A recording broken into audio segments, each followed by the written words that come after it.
আজ আমরা জানবো কেস স্টাডি রিসার্চ সম্পর্কে। এটা একটি কোয়ালিটেটিভ রিসার্চ, আর এই রিসার্চটা কি থাকে যে এটা ইনভলভ থাকে যে ইনডেপথ স্টাডি হবে এবং যেখানে ডিটেল ইনভেস্টিগেশন করা হবে কিসের একটা পার্টিকুলার একটা ইন্ডিভিজুয়ালের হতে পারে, একটা গ্রুপের হতে পারে, অথবা কোনো ইনস্টিটিউশন বা ইভেন্ট বা ফেনোমেনার হতে পারে, যেটা কিনা রিয়েল লাইফ কনটেক্সটে হবে।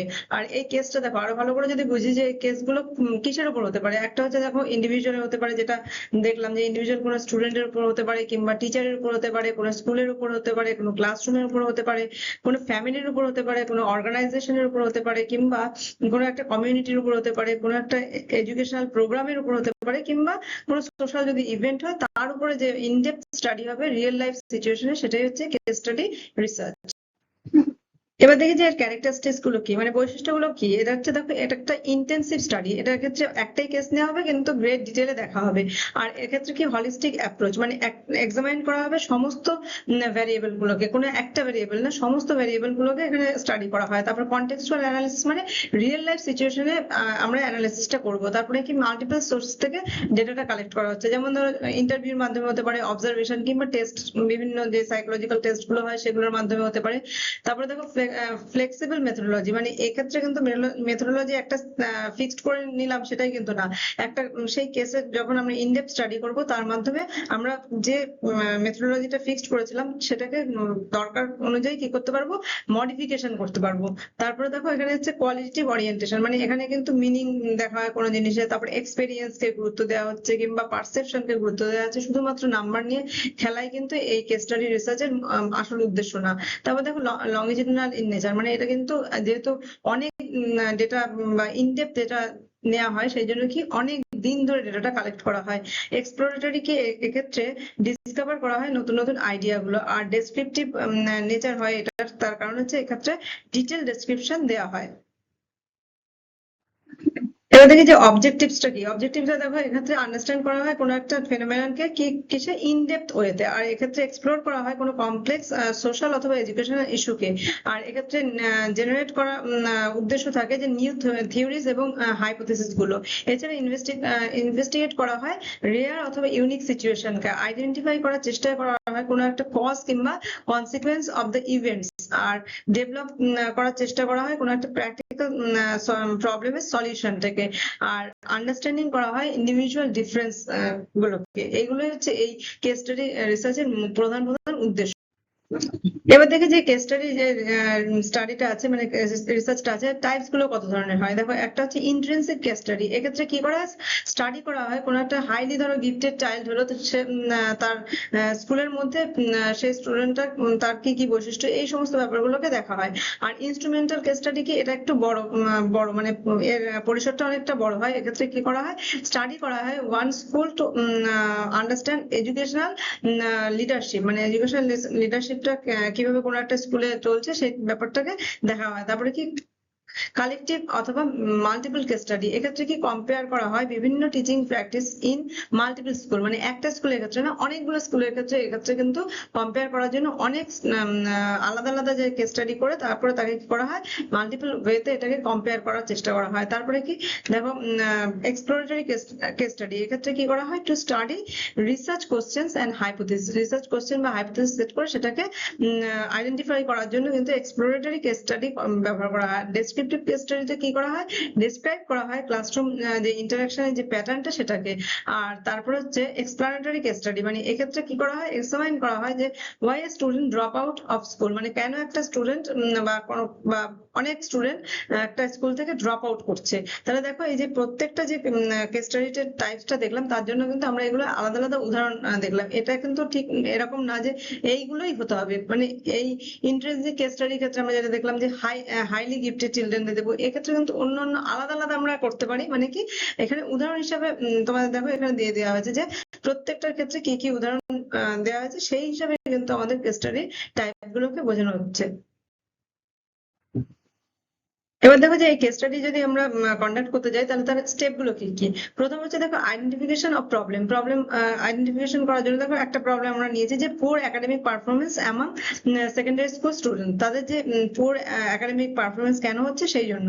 এবার এক্ষেত্রে আমরা যে পরের স্টেপটা কি আছে, সিলেকশন অফ কেস, মানে কোন পারফরমেন্সটা কম হচ্ছে, মানে কোন সাবজেক্টটা পার্টিকুলার হচ্ছে সেই বিষয়টা আমরা করতে পারি, বা কোন কোন স্টুডেন্টের উপর, মানে আমরা একটা স্পেসিফিক করে নেব যে কোন কেসের উপর আমরা করতে চাই। তারপরে কি করবো, যে ফর্মুলেশন করব রিসার্চ কোশ্চেন গুলো, মানে কি কি রিসার্চ কোশ্চেন গুলো হতে পারে, যে এক্ষেত্রে কি তার বাবা মা দায়ী না, বা তার টিচারের পড়ানো দায়ী, কিংবা স্টুডেন্ট নিজে দায়ী। এই যে আলাদা আলাদা করে কোশ্চেন গুলো আমরা রেডি করবো, তার সেই অনুযায়ী আমরা কি করব, ডেটা কালেকশন করব। কিভাবে করব, ইন্টারভিউর মাধ্যমে হতে পারে, অবজারভেশনের মাধ্যমে হতে পারে, ডকুমেন্ট কালেকশন করব, কিংবা সাইকোলজিক্যাল বিভিন্ন টেস্ট নেব, তার মাধ্যমে আমরা ডেটাগুলো কালেকশন করব। তারপরে কি করব, ডেটা অ্যানালিসিস করব। কিভাবে, থিমেটিক অ্যানালিসিস করতে পারি, প্যাটার্ন অ্যানালিসিস করতে পারি, রিলেশনশিপ অ্যানালিসিস করতে পারি, কিংবা কজ অ্যানালিসিস করতে পারি। এইগুলো অ্যানালিসিস করার পরে আমরা কি করব, ইন্টারপ্রিটেশন করব, যে আমাদের যে রিসার্চ কোশ্চেন ছিল তার সঙ্গে এটা কতটা খাপ খেয়েছে সেটা। তারপরে যখন পুরোটা করা হয়ে গেল, তারপর আমরা কি করব, মানে রিপোর্টটাকে লিখে ফেলবো। সেক্ষেত্রে কি করব, প্রথমে আমাদের দিতে হবে ইন্ট্রোডাকশন, তারপর ব্যাকগ্রাউন্ড, তারপরে দিতে হবে যে ডেটা অ্যানালিসিস বিষয়টা, তারপরে যা ফাইন্ডিং আমরা পেলাম সেটা, তারপর একটা রিসার্চার নিজে কনক্লুশন দেবে এবং রেকমেন্ডেশন দেবে। এই পুরো প্রসেসটা ফলো করতে হবে কেস স্টাডি রিসার্চ চালানোর ক্ষেত্রে। এবার দেখবো যে এই যে কেস স্টাডি রিসার্চটা চালানোর ক্ষেত্রে কোন কোন মানে টেকনিক গুলো ডেটা কালেকশনের উপর আমরা ব্যবহার করতে পারি। প্রথম দেখো অবজারভেশন। এই অবজারভেশন দু রকম হতে পারে, একটা হচ্ছে পার্টিসিপেন্ট অবজারভেশন হতে পারে, আর একটা হচ্ছে নন পার্টিসিপেন্ট। পার্টিসিপেন্ট মানে কি, রিসার্চার এখানে নিজেই ওই দলভুক্ত হবে যাদের উপর থেকে ডেটা কালেক্ট করা হচ্ছে, তাদের সঙ্গে মিলেমিশে গিয়ে তারপর অবজারভেশন করবে। আরেকটা ক্ষেত্রে কি নন পার্টিসিপেন্ট, মানে এক্ষেত্রে মিলেমিশে যাবে না, বাইরে থেকে অবজারভেশন করবে। তারপরে দেখো ইন্টারভিউর মাধ্যমে, সেই ইন্টারভিউটা স্ট্রাকচার্ড হতে পারে, সেমি স্ট্রাকচার্ড হতে পারে, অথবা আনস্ট্রাকচার্ড হতে পারে। আরেকটা কি ডকুমেন্ট এবং রেকর্ডস এর মাধ্যমে। ডকুমেন্ট বিভিন্ন রকম হতে পারে, যেমন ধরো স্কুলের রেকর্ডস হতে পারে, ভিডিও রেকর্ডিং হতে পারে, অডিও রেকর্ডিং হতে পারে, কিংবা মেডিকেল রেকর্ডস হতে পারে, ডায়েরিজ হতে পারে, লেটার্স হতে পারে। এই সমস্ত ডকুমেন্টের মাধ্যমে কিন্তু ডেটাটা কালেকশন করা হবে। এছাড়া কি হবে, এগুলো তো হলোই, তাছাড়া কি বিভিন্ন রকম সাইকোলজিক্যাল টেস্ট ব্যবহার করেও কিন্তু ডেটা কালেকশনটা হয়ে থাকে। এবার দেখি যে এই যে কেস স্টাডি রিসার্চটার ফলে যে এডুকেশন অ্যাপ্লিকেশন গুলো কি কি। দেখো প্রথমে হচ্ছে স্টুডেন্টের গাইডেন্স এর ক্ষেত্রে, মানে আন্ডারস্ট্যান্ড করা হয় যে স্টুডেন্টের লার্নিং ডিফিকাল্টিস কিংবা বিহেভিয়ারাল প্রবলেমস গুলো কি কি, সেই ক্ষেত্রে কিন্তু আমরা মানে স্টুডেন্টের গাইডেন্স এর ক্ষেত্রে এই কেস স্টাডি রিসার্চটাকে ব্যবহার করতে পারি। আর একটা কি, স্পেশাল এডুকেশনের ক্ষেত্রে, যেমন স্টুডেন্টরা যারা হচ্ছে স্পেশাল নিডস, যে সমস্ত স্টুডেন্টের নিড আছে তাদের জানার জন্য কিন্তু আমরা কেস স্টাডি করতে পারি। ক্লাসরুম কোনো ম্যানেজমেন্ট করতে গেলে যে অ্যানালিসিস করতে পারি যে ক্লাসরুম বিহেভিয়ারটা কেমন হবে, ডিসিপ্লিন ইস্যুটা কিরকম হচ্ছে, বা কি হলে ভালো হবে, সেই সমস্ত ক্ষেত্রে কিন্তু আমরা কেস স্টাডি রিসার্চটা করতে পারি। কারিকুলাম ডেভেলপমেন্টের ক্ষেত্রে, মানে যদি কোনো কারিকুলাম ডেভেলপ করা হয় কিংবা ইভ্যালুয়েট করা হয়, সেই সমস্ত ক্ষেত্রে কিন্তু আমরা এই কেস স্টাডি রিসার্চটা করতে পারি। এছাড়া দেখো টিচার এডুকেশনের ক্ষেত্রে কি, যদি টিচারের স্কিল গুলোকে আরো বেশি প্র্যাকটিক্যাল ওয়েতে যদি আমরা তাদের টিচিং এর স্কিলটাকে বাড়াতে চাই, সেক্ষেত্রেও কিন্তু কেস স্টাডিটা অনেকটা বেশি কাজ দেয়। এবার দেখি যে কেস স্টাডি রিসার্চটা করলে কি আমাদের সুবিধা আছে, মানে অ্যাডভান্টেজেস অফ কেস স্টাডি। দেখো এক্ষেত্রে কি ডিটেইলড আন্ডারস্ট্যান্ডিং হচ্ছে, যেহেতু ইনডেপথ স্টাডি হচ্ছে এই জন্য ডিটেইলড আন্ডারস্ট্যান্ডিং কিন্তু এক্ষেত্রে হচ্ছে। তাছাড়া কি এক্ষেত্রে রিয়েল লাইফ কনটেক্সটে কিন্তু আমরা কেস স্টাডিটা করে থাকি। আর তারপরে কি এটা ফ্লেক্সিবিলিটি আছে, মানে রিসার্চ ডিজাইনের ক্ষেত্রে বলো, রিসার্চের ডেটা কালেকশনের ক্ষেত্রে বলো, সব কিছুতে একটা ফ্লেক্সিবিলিটি মেনটেন করা হয়। আর থিওরি ডেভেলপমেন্টের ক্ষেত্রে, মানে কজ ইফেক্ট রিলেশনশিপ এক্ষেত্রে বের করা সহজে, যেহেতু ডিটেইলড আন্ডারস্ট্যান্ডিং করা হয় ডেটার সম্পর্কে বা কোনো একটা কেস সম্পর্কে, প্র্যাকটিক্যাল রেলিভেন্স আছে, কারণ কি এটা রিয়েল লাইফ কনটেক্সটে হচ্ছে, বা কোনো একটা রিয়েল লাইফ সিচুয়েশনেই কিন্তু এটা সমস্যাটার উপর বেস করে আমরা কাজটা করছি, এই জন্য কিন্তু একটা প্র্যাকটিক্যাল রেলিভেন্স আছে। তারপরে কি সুইটেবল ফর রেয়ার কেসেস, মানে অনেক কেস আছে যেগুলো নর্মাল ওয়েতে, মানে নর্মালি হয় না, রেয়ার বিষয়গুলো, সেগুলোর ক্ষেত্রে কেস স্টাডি করলে কিন্তু আমরা ইনডেপথ স্টাডি যদি করি, তাহলে সেক্ষেত্রে কিন্তু আমরা সেই কেসে মানে সেই প্রবলেমটা সমস্যা কেন হচ্ছে কিংবা তার সমাধানটা কিভাবে হবে সেটা কিন্তু আমরা বের করতে পারি। এবার দেখো লিমিটেশন, মানে এই যে কেস স্টাডি করলে কি সমস্যাগুলো হচ্ছে। একটা হচ্ছে লিমিটেড জেনারেলাইজেশন, মানে এই যে কেস স্টাডির মাধ্যমে যে সমাধানটা উঠে এলো, এটা কিন্তু সব ক্ষেত্রে প্রযোজ্য হবে না, পার্টিকুলার মানে ওই যে কনটেক্সট স্পেসিফিক থাকবে। তারপরে কি সাবজেক্টিভিটি, এক্ষেত্রে কিন্তু যেহেতু কোনো একটা জায়গার উপর ইনডেপথ যখন স্টাডি করছে, তখন কিন্তু রিসার্চারের কিছু সাবজেক্টিভিটি এর মধ্যে আছে। তার কারণ কি, এক্ষেত্রে আমাদের কোয়ালিটেটিভ ডেটা হচ্ছে, যে ক্ষেত্রে পারসেপশন আসছে, কোনো মানে কোনো রেসপন্ডেন্টের ফিলিংস গুলো আসছে, এর ফলে কি সাবজেক্টিভিটি ব্যাপারটা এর মধ্যে চলে আসছে। তারপরে কি টাইম কনজিউমিং, যেহেতু এটা একটা লংগিটিউডিনাল স্টাডি বা অনেক ইনডেপথ স্টাডির ক্ষেত্রে অনেক দিন ধরে এই স্টাডিটা করা হচ্ছে, তাই জন্য এক্ষেত্রে কিন্তু অনেকটা সময়ের প্রয়োজন, আর সময় যেহেতু প্রয়োজন, অনেক দিন ধরে যেহেতু হচ্ছে, এটা কস্টলিও বটে।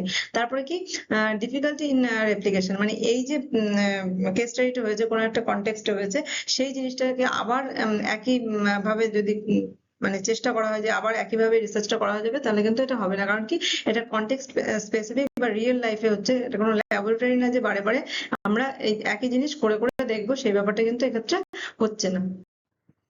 তারপরে দেখে এথিক্যাল কিছু কনসিডারেশন এক্ষেত্রে আমাদের মানে মাথায় রাখতে হবে যদি কেস স্টাডি রিসার্চ করতে যাই। তাহলে প্রথমে হচ্ছে যে অবটেন ইনফর্ম কনসেন্ট। মানে ইনফর্ম কনসেন্ট মানে যারা রেসপন্ডেন্টদের আগে থেকে বলে দিতে হবে যে এই কারণে তাদের থেকে কেস স্টাডি করা হচ্ছে, আর তাদের যে ডেটাগুলো এই কারণে ব্যবহার করা হবে, এই ব্যাপারটা কিন্তু তাদের অবগত করতে হবে। তারপর কি, মেনটেন কনফিডেন্সিয়ালিটি। তারা যে সমস্ত ডেটাগুলো দিল, তাদের হয়তো অনেক গোপন তথ্য, সেগুলো কিন্তু গোপনীয়তা বজায় রাখতে হবে। তারপরে কি, প্রোটেক্ট পার্টিসিপেন্ট প্রাইভেসি, যেটা বললাম যে গোপনীয়তাটা বজায় রাখতে হবে।